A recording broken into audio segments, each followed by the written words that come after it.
మత్స్యకారులు గల్లంతు విషయంలో ప్రభుత్వం స్పందించిన తీరు చాలా బాధాకరం.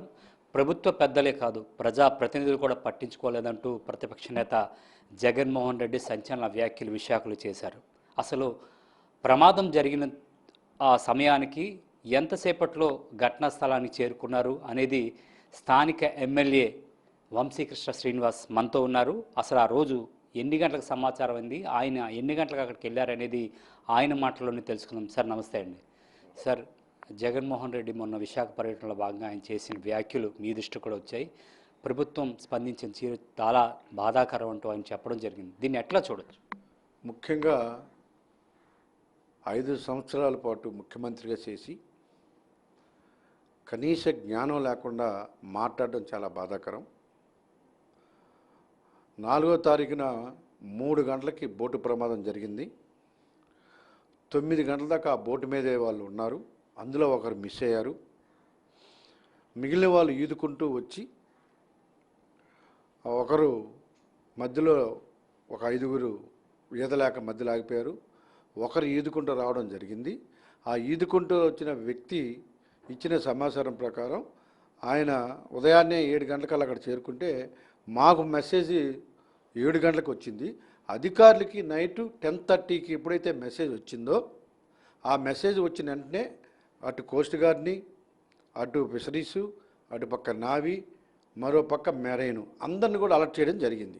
ఫిషరీస్ డిపార్ట్మెంట్ వాళ్ళు వెంటనే కోస్ట్ గార్డ్ వాళ్ళు ప్లస్ మెరైన్ వాళ్ళు అందరూ కూడా ఆపరేషన్ స్టార్ట్ చేయడం జరిగింది. అయితే ఆయన మాట్లాడుతూ 5 సంవత్సరాలు ముఖ్యమంత్రి చేసిన వ్యక్తి మాట్లాడుతూ సిపి గారు పట్టించుకోలేదు, పోలీస్ కమిషనర్ గారు పోలీస్ కమిషనర్ గారికి ఎందుకు పోలీస్ కమిషనర్ గారు వెళ్తారు? అది డిపార్ట్మెంట్ ఎవరు? డిఐజీ డిపార్ట్మెంట్లో వెంటనే స్పందిస్తే తెల్లారు లేచి పోలీస్ కమిషనర్ గారు అందరూ వెళ్ళారు. Department consult department marine DIG గారు 24 గంటలు దాని మీద కసరత్తు చేస్తూ ఉంటే మీరు పోలీస్ కమిషనర్ స్పందించట్లేదు, వాళ్ళు స్పందించట్లేదు అని చెప్తా ఉన్నారు. వాళ్ళ దురదృష్టం ఏంటంటే బోటు ఎప్పుడైతే తిరగబడిందో వాళ్ళ చేతిలో ఉన్న ఫోన్లు కానీ ఏదైతే నావిగేషన్ ఉందో ఆ స్విచ్ ఆపేసేయడం కానీ జరిగినట్టు పొరపాటు సైకిల్ ఉండడం వల్ల ఆ చుట్టుపక్కల ఎటువంటి బోట్లు లేకపోవడం కూడా వాళ్ళని సేవ్ చేయలేకపోయిన విషయాన్ని మనం గుర్తుపెట్టుకోవాలి. నార్మల్గా అయితే చుట్టూ బోట్లు ఉంటాయి. ఆ రోజు సైక్లోన్ కాబట్టి లేట్ అయిపోయారు. ఉన్నవన్నీ బోట్లన్నీ కూడా ఒడ్డుకు చేరున్నాయి కాబట్టి సముద్రంలో ఏమీ లేకపోవడం వల్ల వాళ్ళు చిక్కుబడిపోయారు.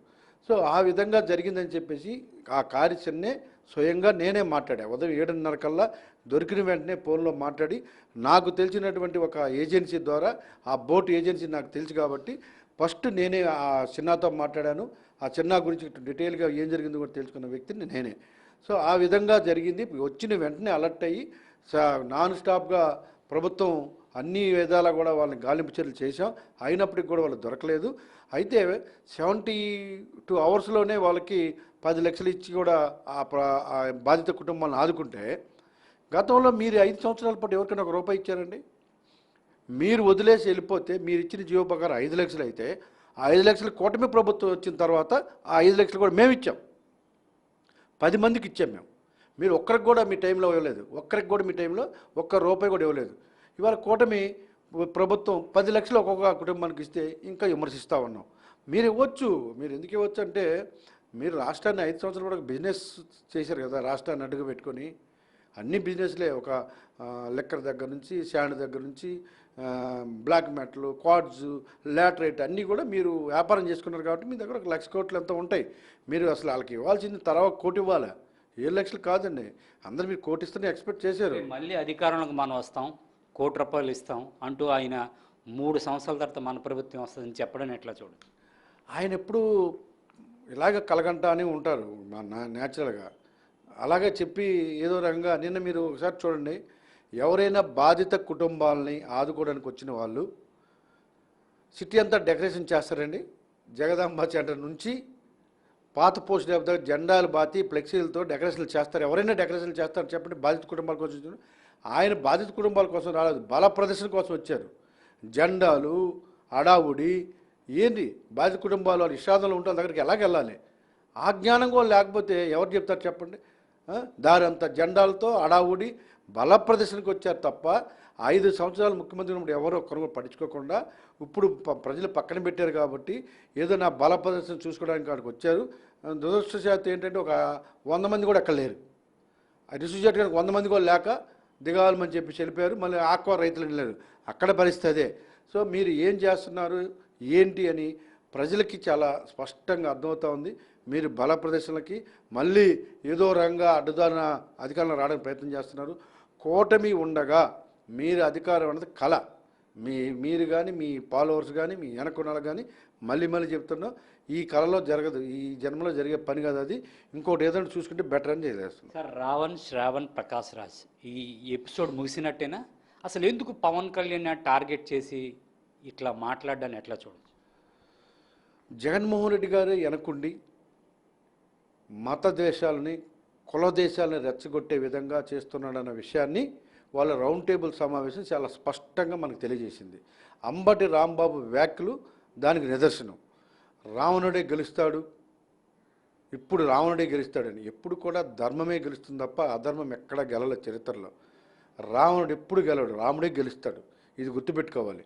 సో ఇవాళ ఒక రావణైనా ఒక శ్రావణ ఏదో డైరెక్ట్గా ఏకంగా ఉప ముఖ్యమంత్రి అయిపోతాను అన్నాడు.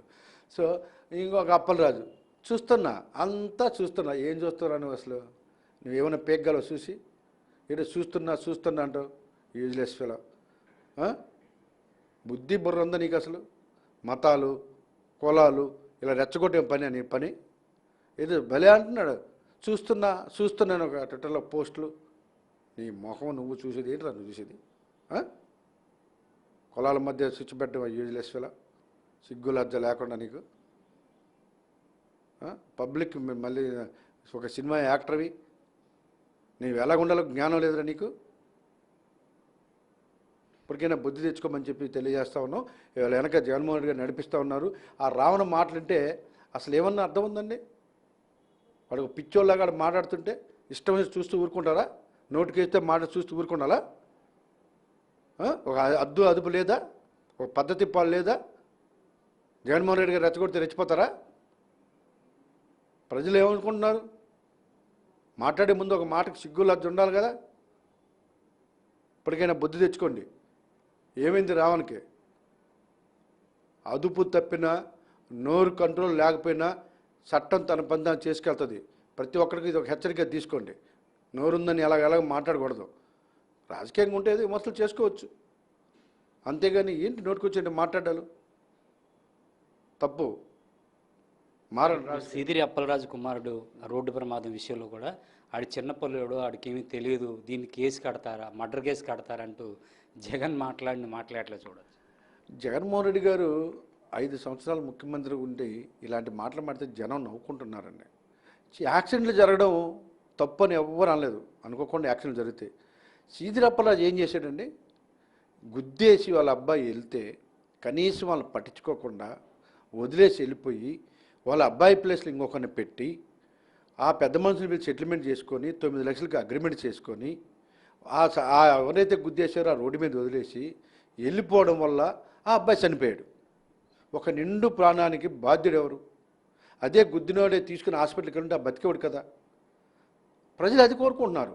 గుద్దేసి పేరు మార్చేసి ఇంకొకరి పేరు పెట్టి డబ్బులు ఇచ్చుకోవడానికి చిన్నపిల్లడు కాదు, గుద్దేసి పారిపోవడానికి చిన్నపిల్లడు. మనం మాట్లాడే మాటకి కొంచెం బుద్ధి ఉండాలి.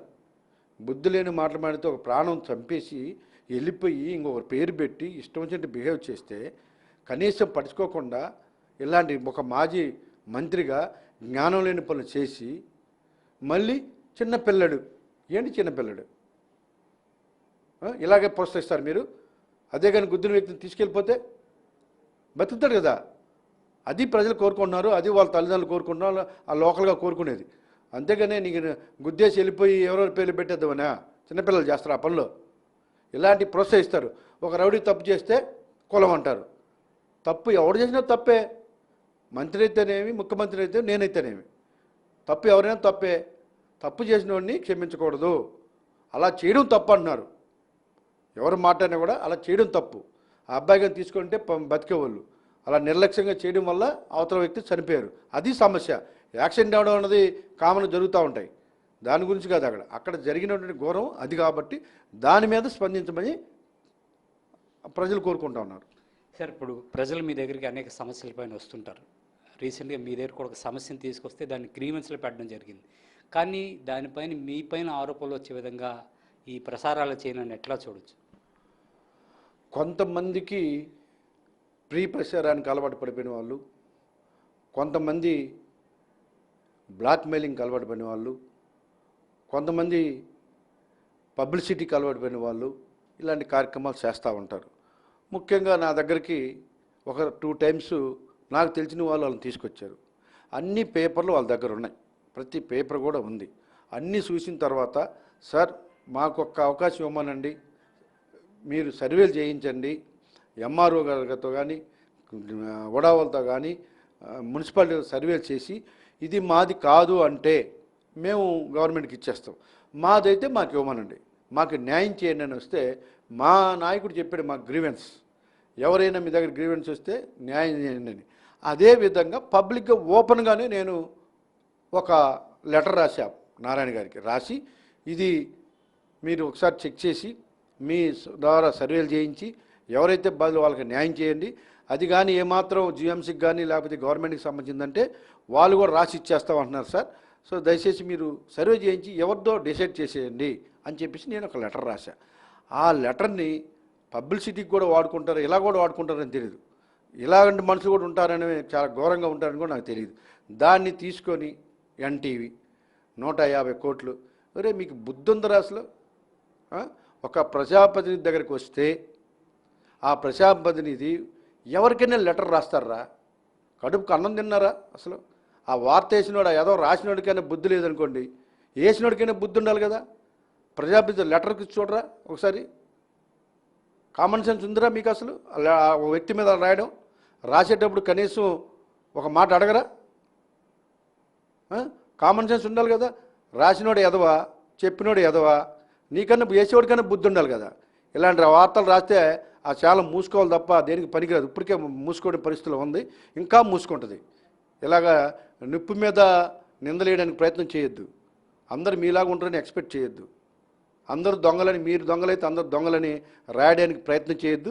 ఎన్టీ యాజమాన్యానికి చెప్తా ఉన్నాను, ఇలాంటి తప్పుదులు రాతలు రాస్తే దేవుడు చూస్తుంటాడు, మీకు గతి లేకుండా చేస్తానని కూడా హెచ్చరిస్తా ఉన్నా. మరో 3 ఏళ్లలో మన ప్రభుత్వం వస్తుంది. ఈ మత్స్యకారులకు ఏదైతే ₹1 మన ప్రభుత్వం ఇస్తుందంటూ కూడా మాజీ ముఖ్యమంత్రి జగన్ చెప్పిన మాటలు కేవలం కలగానే భావించండి. కూటమి ప్రభుత్వం ఉన్నంత వరకు కూడా మరో పార్టీ అధికారంలోకి వచ్చే పరిస్థితి లేదు. ప్రజా సంక్షేమం, అదేవిధంగా అభివృద్ధి పేరుతో డబుల్ ఇంజన్ సర్కార్తో వెళ్తున్న కూటమిని ఆపే ప్రసక్తి ఎవరికీ లేదంటున్నారు. అదేవిధంగా తనపై వ్యక్తిగత ఆరోపణలు చేస్తూ మీడియాలో ప్రసారాలు చేస్తే ఊరుకునే ప్రసక్తి లేదు, మేము కోర్టు పరంగా దీనిపైన ముందుకు వెళ్తా అంటూ కూడా ఆయన ఆగ్రహం వ్యక్తం చేశారు. వీడియో జర్నలిస్ట్ సత్యతో సతీష్, ఏబిఎన్ ఆంధ్రజ్యోతి, విశాఖ నుంచి.